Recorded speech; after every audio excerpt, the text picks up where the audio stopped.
नमस्कार। त्रिशला फाउंडेशन के शैक्षिक कार्यक्रम में आप सभी विभागों का स्वागत है।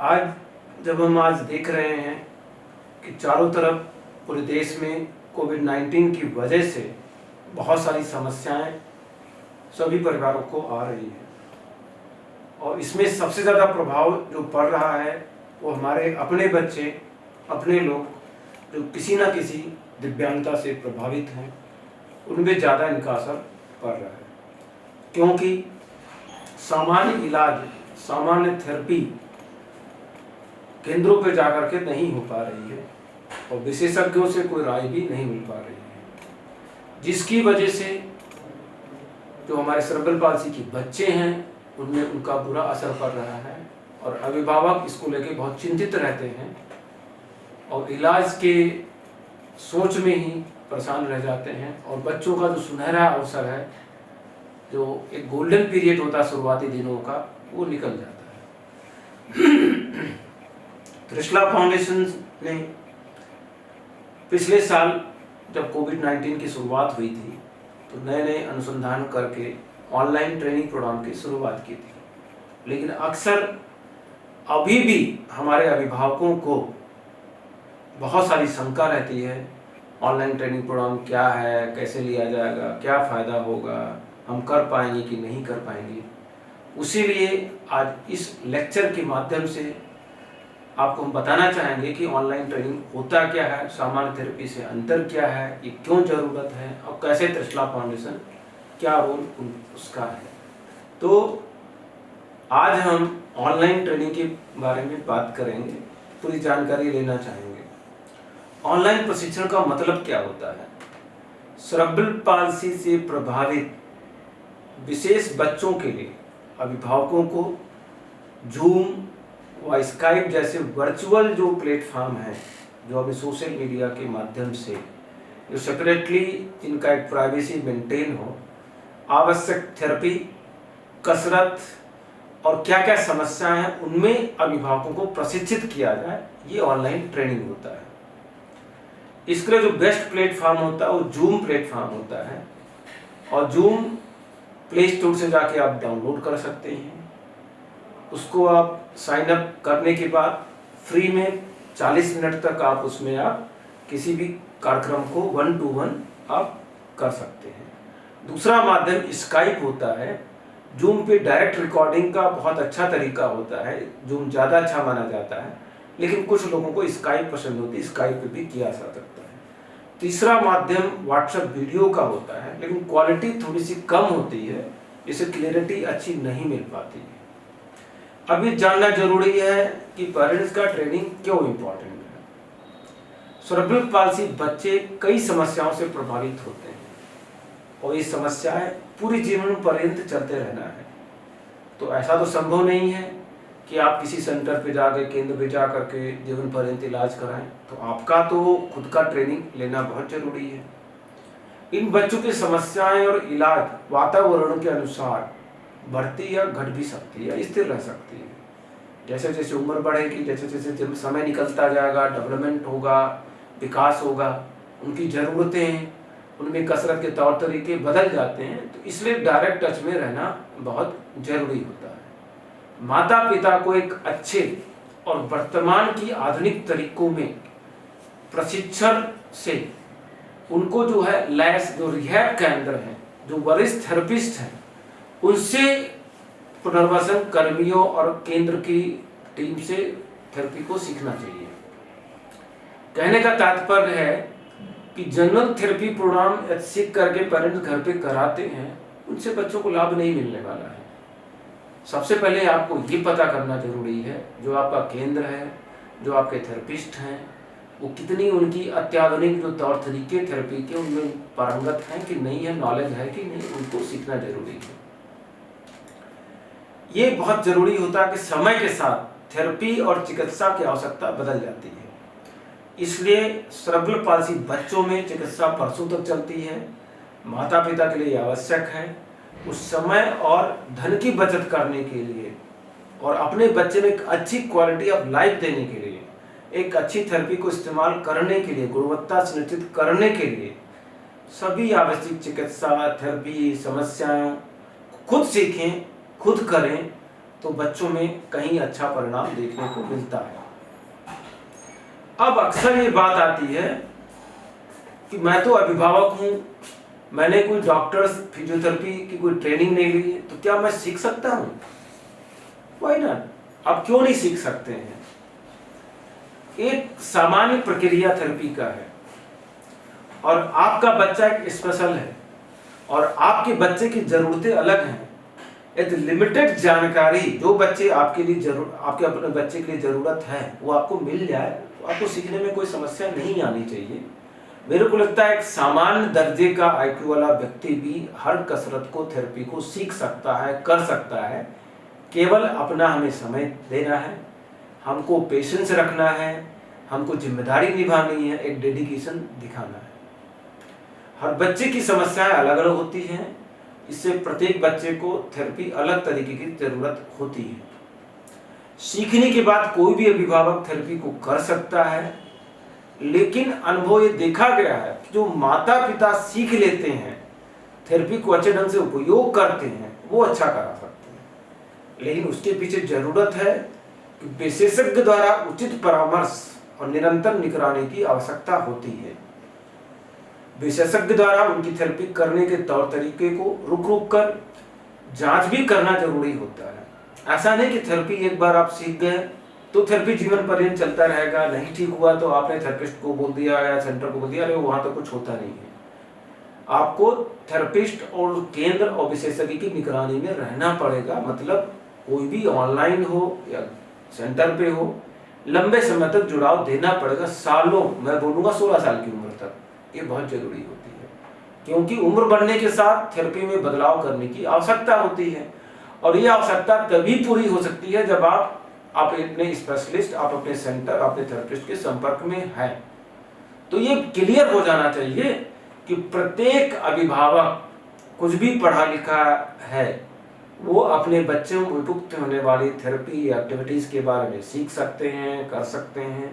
थोड़ा सा पेशेंस रखने की जरूरत है, थोड़ा सा धैर्य रखने की जरूरत है, और मन लगा के सीखने की जरूरत है। अब बात आती है कि भाई कसरत क्या है, थेरेपी क्या है, दोनों में अंतर क्या है? मैं बताना चाहूंगा कि सेरेब्रल पाल्सी में कसरत वर्ड का इस्तेमाल, एक्सरसाइज का इस्तेमाल हम लोग कम करते हैं, क्योंकि सेरेब्रल पाल्सी एक ऐसी समस्या है जिसमें बहुत सारी समस्याएं होती हैं। बैठने उठने में समस्या है, चलने फिरने में है, देखने में है, बोलने में है, लिखने में है, पढ़ाई लिखाई में। तो क्या सभी समस्याओं का इलाज कसरत से पॉसिबल है? तो जब सभी समस्याओं का इलाज एक साथ करना है तो थेरेपी, चिकित्सा, मतलब उसकी सभी समस्याओं को इलाज जो दिया जाता है उनको हम थेरेपी बोलते हैं। कसरत उसका एक पार्ट है, लेकिन कसरत पूर्ण नहीं हो सकता है थेरेपी के बिना। उसके साथ साथ दैनिक जीवन की गतिविधियों में प्रशिक्षण, शारीरिक समस्याएं जो आती उनका प्रबंधन करने के लिए व्यायाम, शरीर के कामकाज में बेहतर समन्वय बनाने के लिए योग, उनकी सहनशीलता, सहन शक्ति को बढ़ाने के लिए खेल, दोनों हाथों की गतिविधियों में सुधार के लिए हाथ का व्यायाम, ये सब चीजें करनी है। दिखाई नहीं पड़ता तो लाइट दिखाना है, सुनाई नहीं पड़ता तो मशीन का इस्तेमाल करना है, बोल नहीं पाते तो स्पीच थेरेपी कराना है। इन सब को हम थेरेपी कहते हैं। ये सामान्य कसरत नहीं होती है। इसमें संवेदी मुद्राएं, सख्तपन मांसपेशियों का, सब शारीरिक समस्याओं को ठीक किया जाता है। अब ये आती है कि जनरल एक्सरसाइज और थेरेपी में क्या अंतर है। सामान्य व्यायाम का अर्थ होता है कि शरीर के विभिन्न जोड़ों में गति को बनाए रखना और मांसपेशियों में खिंचाव देना है। ये व्यायाम के एक पारंपरिक तरीके हैं। ये चोट लगने के बाद, जोड़ों में दर्द होने पर, शारीरिक समस्या होने पर उपयोगी होता है। लेकिन सेरेब्रल पाल्सी में ना तो कोई चोट लगी है, ना कोई जोड़ों में दर्द है, ना कोई इस तरह की कोई समस्या है, तो इसका इस्तेमाल नहीं किया जाना चाहिए। उसके बावजूद दुनिया के बहुत सारे हिस्सों में इसका इस्तेमाल होता रहा है। और आज की जो इंटरनेशनल गाइडलाइन है, जो लिटरेचर है, जो रिसर्च हुई है, उसमें माना गया है कि इन जनरल थेरेपी का इन बच्चों में कोई रोल नहीं है। ये फायदा तो नहीं करेंगे, नुकसान जरूर कर देंगे। मज्जित मस्तिष्क पक्षाघात सेरेब्रल पॉल्सी बच्चों में जो महत्वपूर्ण समस्याओं में उनकी उम्र के अनुसार दैनिक जीवन की गतिविधियों में असमर्थता होती है। अन्य शारीरिक मुद्दों में मांसपेशियों का सामंजस्य की प्रॉब्लम्स होती है, मांसपेशियों की कमजोरी होती है, खराब संवेदनाशीलता होती है, खराब संतुलन होता है, बोलने की समस्या होती है, भाषण नहीं हो पाती है, दृष्टि की प्रॉब्लम, संचार आदि की बहुत सारी समस्याएं होती हैं। तो इन बच्चों में प्राथमिकता शारीरिक मुद्दों के प्रबंधन के साथ साथ दैनिक जीवन में कार्यात्मक गतिविधियां करना है। सामान्य थेरेपी से ये सब चीजें कसरत से पॉसिबल नहीं है। सेरेब्रल पॉल्सी बच्चों में विभिन्न प्रकार की समस्याएं प्रभावित होती हैं, इसलिए हर बच्चों को विशिष्ट चिकित्सा पद्धति की आवश्यकता होती है। और इन बच्चों के जब तक पूर्ण मूल्यांकन कोई भी स्पेशलिस्ट नहीं कर लेता है, थेरेपी को विस्तार से योजना नहीं बनाई जा सकती। मतलब बच्चे को पूर्ण मूल्यांकन करना जरूरी है। केवल गर्दन न रुकना, कमर न रुकना नहीं देखना है, जो भी समस्याएं हैं उनको पेपर में नोट करना, देखना है, फिर थेरेपी को हम अच्छे ढंग से सीखना है, कराना है। कुछ वीडियो की जो जनरल एक्सरसाइज की वीडियो हमारे पास आती हैं, डॉक्टर साहब ये कर रहे हैं, ऐसे कर रहे हैं, कई साल की, ये कुछ नहीं है। कुछ वीडियोस हैं वो आपको मैं दिखाना चाहूँगा, और जो बहुत सारे नाम आपके होंगे, जनरल एक्सरसाइज हैं, बहुत सारे अंट साइंटिफिक मेथड है, नेचुरोथेरेपी के नाम दे दिया गया, होम्योपैथी नाम दे दिया गया, न्यूरोथेरेपी नाम दे दिया गया, magnet therapy, acupressure, vibration, oxygen, etcetera etcetera. माने इस देश में, दुनिया में हमें आपको मार्केट चलानी है, दुकान चलानी है, तो हर थेरेपी का एक नाम दे दिया, स्पेशल थेरेपी का नाम दे दिया। मैं अपनी थेरेपी का कोई नाम नहीं दे रहा हूँ। थेरेपी तो थेरेपी ही है, बच्चों की एक्टिविटीज है। केवल एक न्यूरोथेरेपी है, योगा थेरेपी और क्या क्या एक्सेट्रा, बहुत सारे योग नाम दे दिए गए हैं। नहीं, आप किसी एक जनरल एक्सरसाइज थेरेपी पे ना जाकर बच्चों की समस्याओं को समझें, क्योंकि उसकी समस्याएं बहुत हैं। जनरल थेरेपी से प्रॉब्लम्स क्या आती हैं? अक्सर देखा गया कि सामान्य बच्चा था, जनरल थेरेपी के बाद डिस्टोनिक पैटर्न बढ़ गया। नॉर्मलिटी क्या होती है कि जो डिस्टोनिक पैटर्न होता है, जो वर्ल्ड वाइड माना गया कि 15 से 20% बच्चों में होता है। आजकल देख रहे हैं कि जनरल एक्सरसाइज बच्चे कराते हैं, क्योंकि हर केंद्रों पे आजकल थेरेपी होने लगी, करा लेते हैं लोग। सिर्फ 50-60% बच्चों में डिस्टोनिक पैटर्न डेवलप हो जाता है। जो बच्चों का सुनहरा गोल्डन पीरियड होता है, शुरू का 4 साल उम्र, बहुत गोल्डन पीरियड होता है, 4 साल उम्र, वो चला जाता है इन थेरेपी के चक्कर में, और अंत में माता पिता को, परिवार को, बच्चों को निराशा हाथ लगती है, और कोई भी फंक्शनल एक्टिविटीज कार्यात्मक लाभ उन बच्चों में नहीं मिलता है। इसके अलावा एबनॉर्मल मूवमेंट जो होते, समान जो गति होती, वो आ जाती है, और हाथ पैरों में विकृति भी आ जाती, कभी कभी ऑपरेशन भी करा दिया, उसकी वजह से समस्या और बढ़ जाती है। और जब बच्चे की उम्र बढ़ती है तो बच्चा सब कुछ समझता है, IQ अच्छा होता है, तो मनोवैज्ञानिक उनकी साइकोलॉजिकल स्थिति खराब हो जाती है, और वो बच्चे ना तो अच्छे ढंग से बिहेव करते हैं, ना सामान्य तरीके से थेरेपी में पार्टिसिपेट करते हैं, और पढ़ना लिखना भी नहीं जाते हैं। उससे दीर्घकालिक कोई लाभ जनरल एक्सरसाइज से नहीं मिलता है। उसके बारे में जानना जरूरी है। अब हम आपको कुछ वीडियो दिखाएंगे आपको। हम इस हमारे जो केंद्र है, 15 सालों से हम लोग काम कर रहे हैं, किस तरह की थेरेपी कराई जाती है, हर एक मांसपेशियों को चेक किया जाता है, कहाँ पे क्या क्या समस्याएं हैं, कब क्या होना उसके बारे में बात किया जाता है। फिर एक एक करके समस्या को निदान करने के लिए एक्टिविटीज कराई जाती है।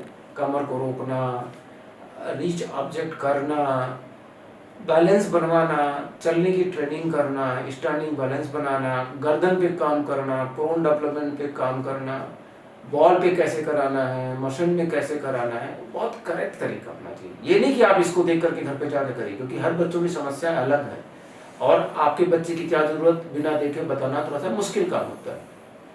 इसके अलावा हमें प्रशिक्षण देना होता है ऐसे बच्चों में, दैनिक जीवन की गतिविधियों में। स्कूल जाना है 5 साल पे, उसके पहले कैसे हाथ पकड़ना है, पढ़ाई लिखाई कैसे करना है, ड्राइंग कैसे करना है, हाथों की गतिविधियों को बहुत बढ़ाना है, बहुत फोकस करना, चलने पे ज़्यादा फोकस हाथों की गतिविधियों पे होना चाहिए। और ऐसे बच्चों को सोशलाइजेशन, बाहर लेके जाना, लोगों से मिलाना, स्पीच थेरेपी कराना, ये सब चीज़ें बहुत ज़रूरी होता है, और बहुत चीज़ें हैं। अब ये होती है कि बच्चों की डेली नीड क्या होती है। अब हम सभी जानते हैं हम आप सभी चाहते हैं कि बच्चा टॉयलेट तक चला जाए। कैसे जाए? मेंढक की तरह चल ले, घुटने की बल चल ले, सहारे के साथ चल ले, उंगली से पकड़ के चल ले, दीवार पकड़ के चला ले, चल तो रहा है। यदि अपना काम वो टॉयलेट खुद चला जाता है किसी व्यवस्था चल करके, वो उसके लिए बहुत बड़ी चीज होती है। खाना खा लेता है, कपड़े पहन लेता है, निकाल लेता है, टॉयलेट कर लेता है और अपनी चीजों को बता पाता है, कम्युनिकेशन कर पाता है, पढ़ाई लिखाई कर लेते हैं, सामाजिक गतिविधियों में भागीदारी कर लेते हैं। हम कसरत कसरत कसरत पे हम अक्सर पेरेंट्स बात करते हैं, एक ही चीज रहेगी, डॉक्टर साहब क्या बच्चा ठीक हो जाएगा, क्या बच्चा पूरा सामान्य हो जाएगा? आप ये नहीं सोचते हैं अरे इसको सेरेब्रल पाल्सी है, सेरेब्रल पाल्सी के साथ इसको रहना सीखना है, हमें उसको आत्मनिर्भर बनाने के लिए उसको ट्रेनिंग देना है, उसको आगे बढ़ाना है। क्यों आप ठीक होने की बार बार बात करते हैं? ठीक होगा तो हम कसरत कराएंगे, ठीक होगा तो थेरेपी कराएंगे, क्या हम गलत थोड़ी नहीं कर रहे हैं? हम एक बार सीख लेंगे, हम करने लगेंगे। ऐसा आप करके बच्चे के भविष्य के साथ खिलवाड़ कर रहे हैं। वो अपने परिवार के सदस्य, सहकर्मियों, भाई बहनों के साथ जीवन का आनंद ले, यही तो हमारी इंटरेस्ट है, यही तो हमारी रुचि है कि बच्चा खुश रहे तो हम खुश रहेंगे। बच्चा कैसे खुश रहेगा? उसकी अपनी मनमर्जी के साथ में हो, उसको प्यार मोहब्बत खेल के साथ काम हो, जबरदस्ती प्रेशर करके काम नहीं करवाना है। और उसकी जो दिव्यांगता है वो तो रहेगी, लेकिन उसके लिए परेशान नहीं होना है। जो लेटेस्ट कॉन्सेप्ट जो दुनिया भर के कई बड़े अनुसंधान है, उससे ये पता लगा कि जो पारंपरिक तरीकों का कसरत है सेरेब्रल पाल्सी में लंबे समय तक कोई फायदा नहीं करता है। उनको कुछ करना है तो उनको दीर्घकालिक रूप से दैनिक जीवन की गतिविधियां जो मैंने अपनी चर्चा की है, जिससे उनकी जीवन की उच्च गुणवत्ता, गुड क्वालिटी ऑफ लाइफ वो पा लें, यही एक हमारा मुख्य उद्देश्य होना चाहिए। ये पूरे दुनिया की जो यूनिसेफ बॉडी है, जो हमारी इंटरनेशनल WHO की बॉडी है, जो हमारी सेरेब्रल पाल्सी के लिए बड़ी बड़ी संस्थाएं हैं, उनके द्वारा निकल के आया है। हमें बच्चों को खुश रखना है, उनकी क्वालिटी ऑफ लाइफ को अच्छा करना है और उनको उच्च स्तर तक लेके जाना है। तो क्या है एडवांस मॉनिटरिंग? दैनिक जीवन की गतिविधियों में प्रशिक्षण, खेल देना, खेल करवाना, स्पोर्ट में पार्टिसिपेट होना, सामाजिक गतिविधियां में भागीदारी होना, मांसपेशियों को मजबूत करने के लिए प्रशिक्षण, कमर को संतुलित करने के लिए प्रशिक्षण, खड़े होने का संतुलन, चलने का प्रशिक्षण, योग, खेल, बोलने संवेदी समस्याओं को विशिष्ट प्रशिक्षण करने की जरूरत होती है। अब ये आती है बात कि माता पिता कैसे इन चिकित्साओं में प्रशिक्षण प्राप्त करें। त्रिशला फाउंडेशन हमारा प्रयागराज में है। अक्सर माता पिता प्रयागराज आकर बच्चे के उपचार के लिए यहाँ थेरेपी करने के लिए रुकते हैं, तो केवल सेंटरों पे थेरेपी कराई नहीं जाती है, थेरेपी में प्रशिक्षण भी दिया जाता है, जिससे आप जाकर के घर में 2-3 बार करें। और अब जब कोविड का टाइम है, बहुत सारे पेरेंट्स नहीं आ रहे हैं, कोविड की वजह से भी हम लोगों ने ऑनलाइन ट्रेनिंग शुरू किया, तो वो ऑनलाइन भी ट्रेनिंग को आराम से ज्वाइन कर सकते हैं। अब मैं आपको त्रिशला फाउंडेशन का संक्षिप्त विवरण बताऊंगा। 2005 से पूरी टीम हमारी काम कर रही है। 170 से ज़्यादा कैंप कर चुके हैं। हजारों बच्चे, मैं बोलूँगा इलाहाबाद आकर के लगभग 7,000 बच्चे, और ऑनलाइन और कैंप के माध्यम से लगभग 50,000 बच्चों को फ़ायदा इनका मिला है।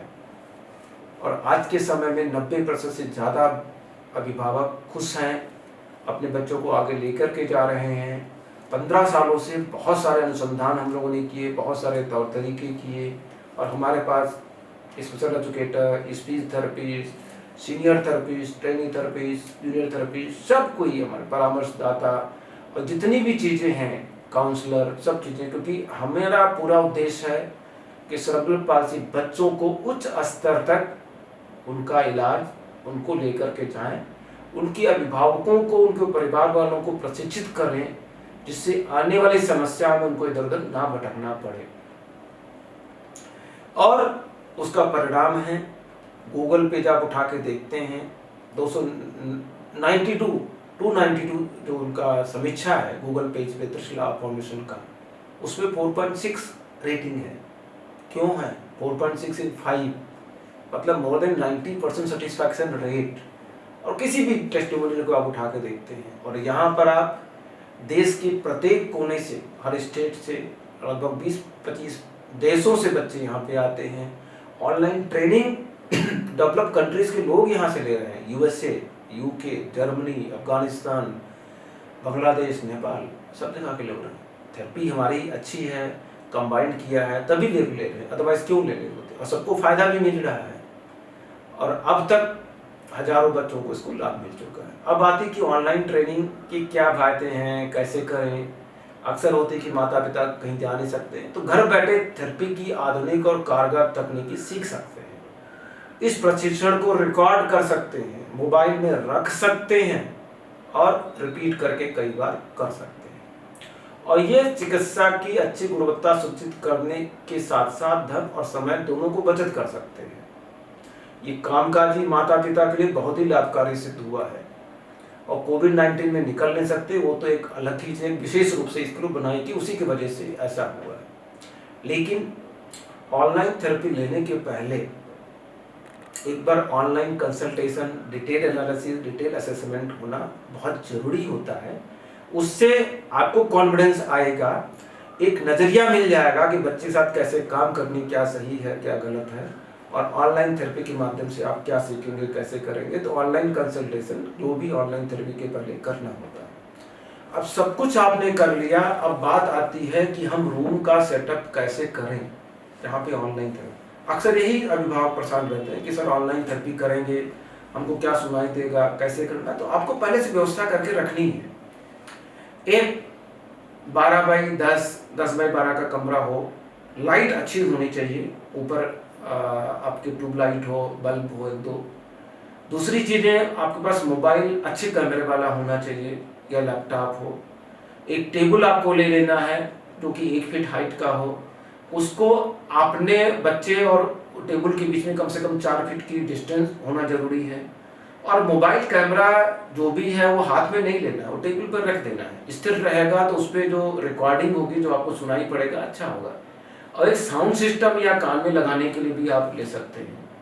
तो और साथ में एक असिस्टेंट आपके पास हो, कुछ खिलौने, कुछ टॉयज आपके पास होना चाहिए। तो इस तरह से व्यवस्था करते हैं तो आपको कोई समस्या नहीं आने वाली है। और एक इंटरनेट, जो भी कंपनी का आपके यहाँ पे अच्छा नेट कनेक्शन होता है, उसको आपको कनेक्शन लेना है।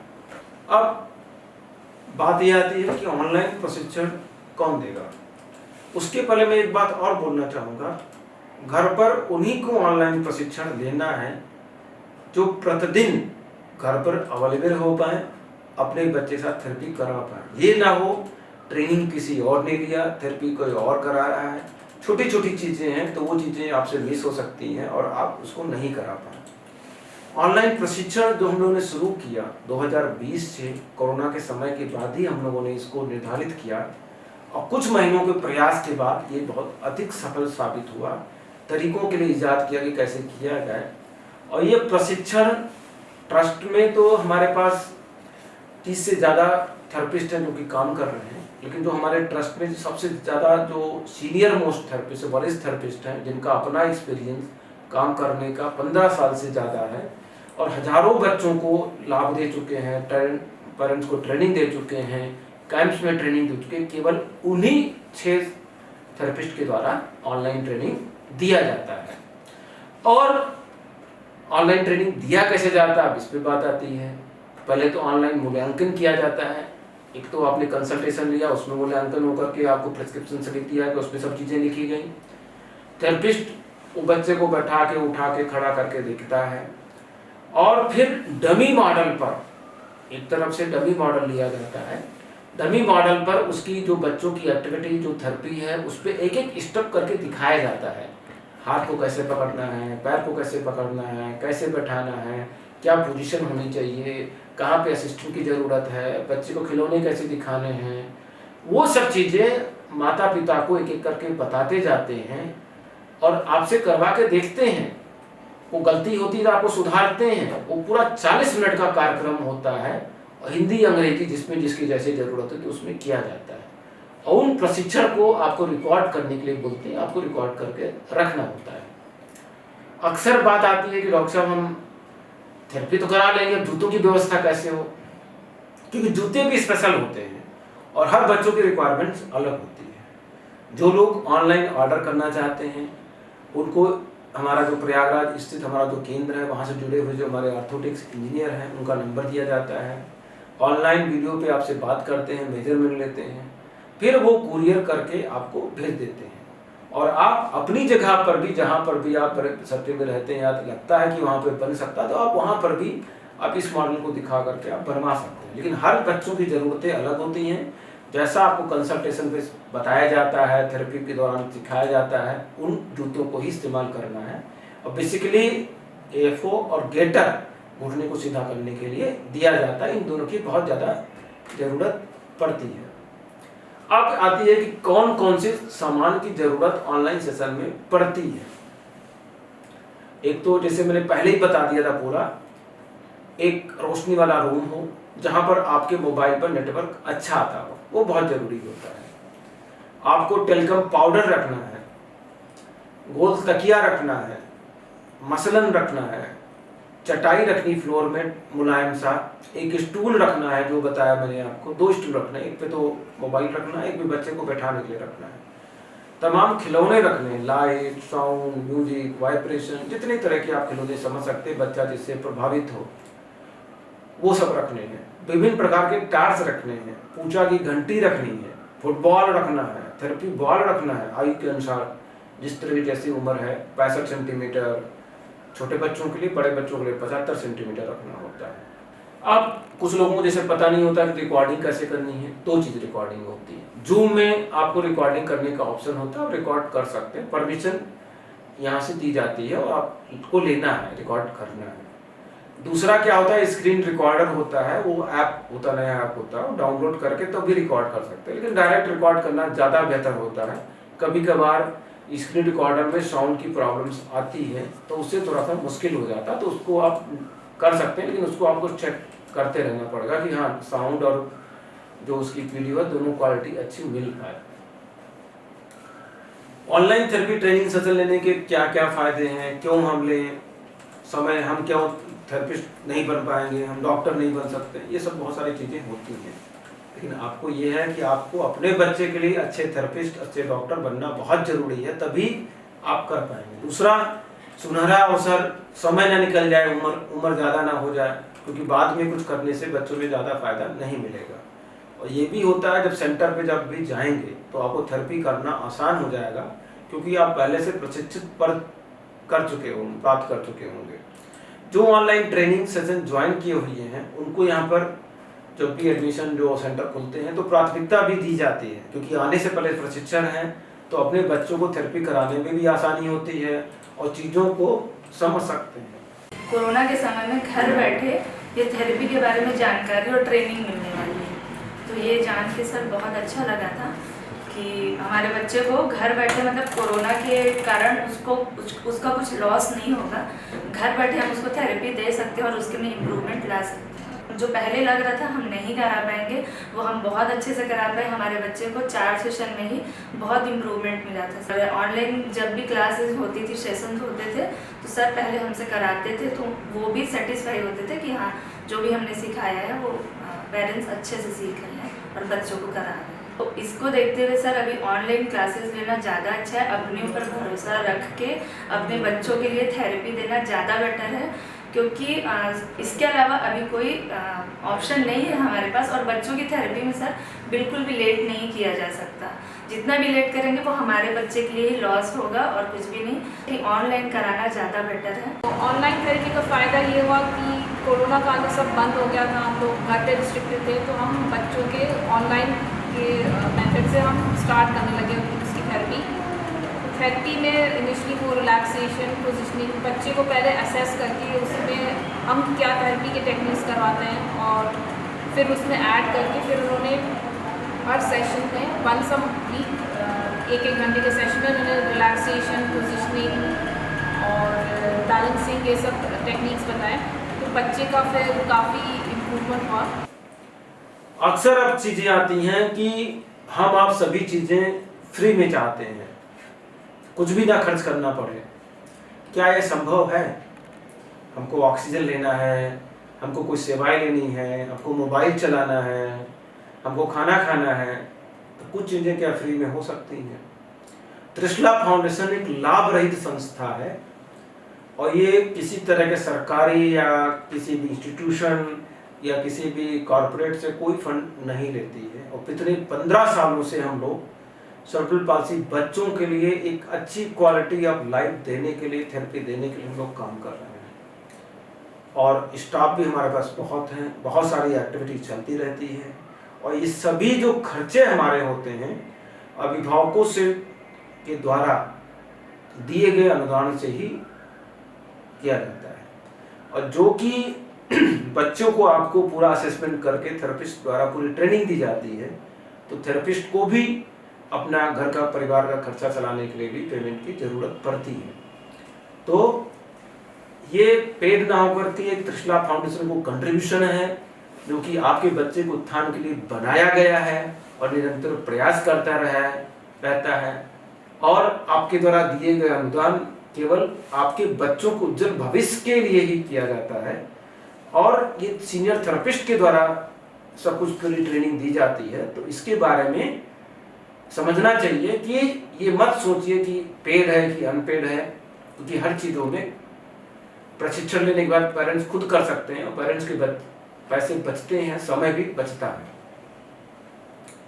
ये जो कार्यक्रम बनाया गया है ये 15 सालों के अनुसंधान के बाद बनाया गया है, और जो अभिभावक केंद्रों पे आने पे असमर्थ है उनके लिए बनाया गया है, और विशेष तौर पर केवल सीनियर थेरेपिस्ट के द्वारा ही किया जाता है।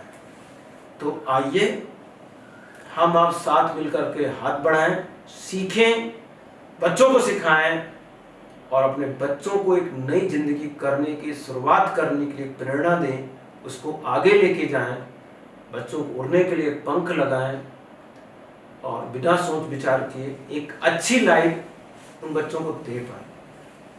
आशा करते हैं आपको इस लेक्चर के माध्यम से बहुत सारी जानकारी मिली होगी, और आप अपने बच्चों के उज्जवल भविष्य के लिए काम करते रहेंगे। हम आपके साथ हैं, और आपको जो भी क्वेरीज होती है दिए गए नंबर जो स्क्रोल पे चल रहा है उस पर आप व्हाट्सएप करें, मैसेज करें, आपको जरूर हम रिप्लाई करेंगे, और हम आपके साथ हैं। नमस्कार, धन्यवाद।